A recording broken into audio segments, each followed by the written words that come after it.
All right, welcome to part 2 of our 2022 French Open quarterfinal match analysis between Novak Djokovic and Rafael Nadal, a battle of two all-time greats. If you want to see how Nadal beat Djokovic in this match, stay tuned because it's coming up next. Every win is a blessing, and every L is a lesson. So when I run into rejection... All right, before we jump into points, right, let's jump into some more stats. And one thing I like to talk about, and something I came up with about 8 years ago now, is something I like to call damage. And in this match, Djokovic dominated the damage category. And damage is anytime you get your opponent on the back foot, get them running, or get them in a defensive position.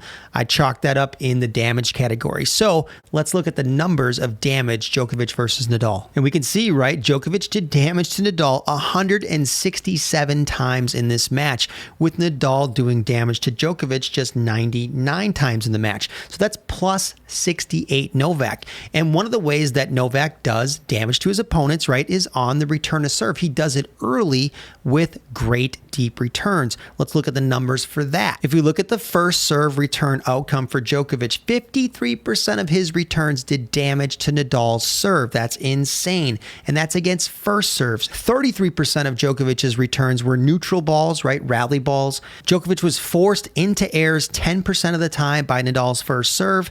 He had unforced airs 3% of the time, and he hit winners just 1% of the time. But it's incredible that Djokovic is doing damage 53% of the time on first serve returns. That's literally kind of insane, right? So how did Nadal combat that? Let's take a look. All right, guys, so let's jump into this first point here and look at one of the ways that Nadal combats damage off that return of serve. So we've got Nadal serving near side, Djokovic returning on the far side. Wide serve this time. And let's see if Novak pulls the old guess maneuver out of his split step. So we've talked about how he'll guess and pick a direction either left or right on the return. But this time again, right, we've got him splitting and just moving forward. And maybe some of that was Nadal serving to the body, keeping him more honest. And he gets the backhand off the wide serve and does clear damage here by hitting the return deep in zone 3, right? The guy did damage 53% of the time against Nadal's first serve in this match. That's utterly insane. To have to defend that over and over again is also equally insane. So let's see what Nadal does. And this is the first one. Nadal off the back foot. What he'll do is he may not hit the ball really hard, but he's so confident in his forehand. He'll take the ball and he'll hit extremely difficult and small targets from really tough positions that other players just won't go for. They won't do it. They won't even try it, or they'll miss. But that's what he does. He hits the line off of a brilliant Djokovic return. And look at Novak, right? If you're Novak on this side, look at how off guard and off balance he is. And he's caught by this because he's super surprised, and he should be surprised. But he's forced into a position here where he's going to have to hit a lob. You can tell with the racket going way up, he's looking to hit some type of lob or really high ball, and there it is, right? And look at Rafa. Rafa sees Novak on the stretch. And again, anticipation cues. Got the guy on the stretch. Rafa down here, look what he's doing. He's already moving in. He knows Djokovic is damaged by that shot, as he should be. And he's sprinting in. Look at him charging. And one thing I really like about Rafa, and one thing that makes him really tough, people, again, think he's just a baseliner. This guy has really good feel, great angles, great touch off of short balls, drop shots, things like that. But he has amazing net skills. He doesn't have to use them very often, but if he gets an overhead, he gets a ball like this, he usually finishes or does damage over and over again at the net. So there's the damage. He's got Djokovic again stretched and running. This should definitely be a lob from this position. There's the lob. And you give Rafa an overhead, and 9 times out of 10, he's finishing, and that's what he does on this shot, right? So lob here. It's a pretty tough lob. It's not that deep, but he's moving to his right like this, tough balance position, and pops the big target winner. But again, Nadal surprising the opponent off their great shot and taking a super high risk by maneuvering the ball and doing counter damage to them over and over again. He does this now and again, and it really keeps people off balance. Let's move to the next point now. All right, so we've got the second point here. Let's jump into it real quick. Rafa serving on the near side, Djokovic receiving on the far side. Body serve again, right? So that body serve lands in that middle third of the court, and he was trying to catch Djokovic on that, moving to his right and trying to jam him like he did earlier on. But we can see Djokovic here again, instead of splitting and moving to his right or to his left, he decides on this split step, he's just going to move forward. That body serve was keeping him a little bit honest, right? but he thumps this return, catches Rafa, and thumps that return into a small target down the line. And that gets Rafa immediately on defense, right? So we can see back foot, bent down, and reaching over to his right. But Nadal has done a very good job off these aggressive returns from Djokovic, whether they're deep or they're to the sides of the court, of maneuvering the next ball or getting depth. And here he kind of does both. So he almost gets zone 3 depth very close, but he stretches the court from the tough position that he was in, and he forces Djokovic to move quite a bit from one end of the court to the other. So he takes this defensive position and he counters it and gets out of it. Djokovic thumps the forehand down the line. Big rocket. The only mistake here, right? Not deep. It's in zone 2 instead of back here in zone 3. But Nadal is on the back foot and is in a very defensive position. But what does Nadal do? We've talked about this, right? Does an incredible job of stretching the court from these defensive positions and surprising his opponents, because he shouldn't be able to do that. It's very, very risky from those spots to do it. He counters Djokovic again, and he's got Djokovic on extreme defense right here, lunging and reaching for the backhand. He's done significant damage to Djokovic, and then Djokovic pops it wide and is forced into that error, right? But Nadal did a tremendous job. Djokovic was hitting 53% of his returns as damaging returns off Nadal's first serve. That is utterly insane and incredible. To have to defend against that as Nadal, as the server, is incredible that he could come up with this time after time, doing different things like hitting drop shots, stretching the court, hitting deep.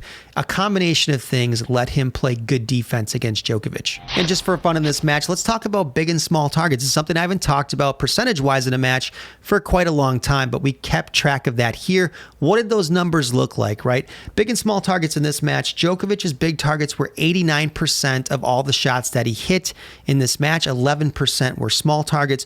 For Nadal, those numbers were 91% big targets and just 9% small targets in this match. Rafa doesn't have to hit as many small targets as other players because of all that spin on his forehand. He can hit more conservative targets than other players and still do damage because of that incredible topspin. And I brought it up before, but I want to bring it up again and back it up with some stats. We talk about how Nadal is such an incredible grinder and baseliner, but if we look at the net points won in this match, right? Understanding your opportunity when to come in, Nadal won 76% of the points when he came into the net. Djokovic just 59% of the points when he came into the net. And we know pure serve and volley minus Maxim Cressy, who's a great player, is not really a standard tactic on the tour, right? So it's really about recognition of when you do damage to opponents and when you're going to come in and hit easy volleys to finish off points. Nadal's sense of when to do that is very, very precise. He's very good at knowing when to come in. Let's take a look at some points now where Nadal decided to come in. All right, so here we have the first point, right? We got Djokovic serving on the near side, Nadal returning on the far side, ad side. Second serve very clearly by the way that Novak's racket is dropping and lifting and coming over like this. The pronation on the serve, very clearly a spinny second serve, a kick serve attempt. Nice kick. Nadal steps around to hit that big loopy forehand. And Rafa, right, deep in zone 3 here to do damage to Novak right on the first ball, or try to do damage. Novak does a tremendous job off his back foot. But on this one, right, Rafa forces the zone 2 ball, and he did it again with that big, high, loopy, heavy return. One thing that is lethal about Nadal is his ability to take pretty much any ball from any position in the court, as long as it's shorter, and to really just take the ball and angle it off and get you stretched and get you damaged. Get you basically in the alley. And once he gets you in the alley, he's got you on a string. And he does that right here. He goes small target, which is going to force Djokovic into a completely defensive position, right? Significant damage done by Nadal. Open racket face, legs super wide. And Nadal is moving in right here already. He sees it and then just takes the easy volley, right? So it's a recognition of when he did damage to Djokovic. Damaged him here. And then he has this hook forehand nobody else really has, right? Where once he sees you in the alley, stretched like this in a completely defensive position, he knows it's time to charge in and that a high weak ball is coming, okay, based on all the body cues from Djokovic here. And there is the lob, and Nadal is charging in. And again, a very, very good player at the net, and he will finish you if he gets you in this position. Pops it right there into zone 1, cross court. and finishes the point. Let's jump into the next point now. All right, so we've got Djokovic serving on the near side, Nadal returning on the far side there. Nice serve right down the tee. Rafa comes over from that deep zone 5 return position. He spends a lot of time in zone 5 returning, right? Hooks it and accidentally hits short in zone 1. He probably shanked that a little bit, actually. Take a look again here real quick. Accidentally hits short in zone 1. Against almost anybody, this would be a finishing shot, especially with Djokovic's quality of forehand. But Nadal typically finds a way out. Let's see what happens. There's the angle from Djokovic, right? He decides to take an angle off an angle, gets Nadal outside the court into the alley. Nadal does a very good job with that backhand. His backhand has improved a lot in the last 5 years, where it's become a big weapon instead of just a defensive shot. He has a double straight arm backhand, finds zone 3 depth here. Djokovic does a pretty good job, but he accidentally hits short here in zone 2, but he is moving Nadal from one side of the court to the other, which means Rafa probably won't be able to get aggressive, but let's see. He does get aggressive. It proves me wrong, right? So he takes it. Look at the position of the legs here. Definitely looks off balance, right? And just takes this and zone 3 depth. Small target, deep in zone 3. This combination definitely is doing damage or counter damage to Djokovic, right? And he gets him to hit in zone 2. So once Nadal stretches him here, this is a pretty significant stretch. Nadal, you can see, he's not charging in yet. He doesn't think it's time yet to come in. He's like, I've got you stretched out, but I can get something better.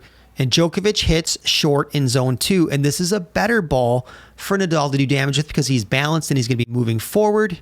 There's the hook again, and it doesn't even need to be a small target. This is well inside, but it's short in zone 1, and it's going to take Novak off the court. On top of that, Novak has slipped. Look at his feet, right? He slipped trying to cut back. That foot gave out, and the shoe went out, and he slipped. And Nadal is now starting to recognize this with his eyes and his vision, and he's moving in, and again, he sees the cue that we saw in the last point. What are the cues? Djokovic completely stretched out into the alley, racket face wide open. The base of the feet is wider than it would be for an attacking position with the feet. So the feet would be a little closer together than this if you're balanced and you're attacking. And Djokovic's head is well past the hitting foot or the foot he's going to make contact with the ball. He's completely off balance. Nadal recognizes this and he's already starting to move in. Let's see what he does here. He charges in now, sees the high ball, and again, finishes comfortably with the volley. He's so good at net. He's so underrated at the net. I don't want him serving volleying all the time, but he's so good at picking when to come in, and that's really what the modern game is. It's not usually straight serve and volley. It is picking your spots and coming in when you've done significant damage. All right, guys, that wraps it up for part 2 of our 2022 French Open quarterfinal match analysis between Novak Djokovic and Rafael Nadal. If you found this video helpful or you feel like you learned something today, hit that like and subscribe button. It helps this channel grow. I'm Jason Frausto for TennisUnleashed.net. I'll see you next time. This isn't a robbery. Hands in the sky if you got a dream. Learn nothing was blocking me.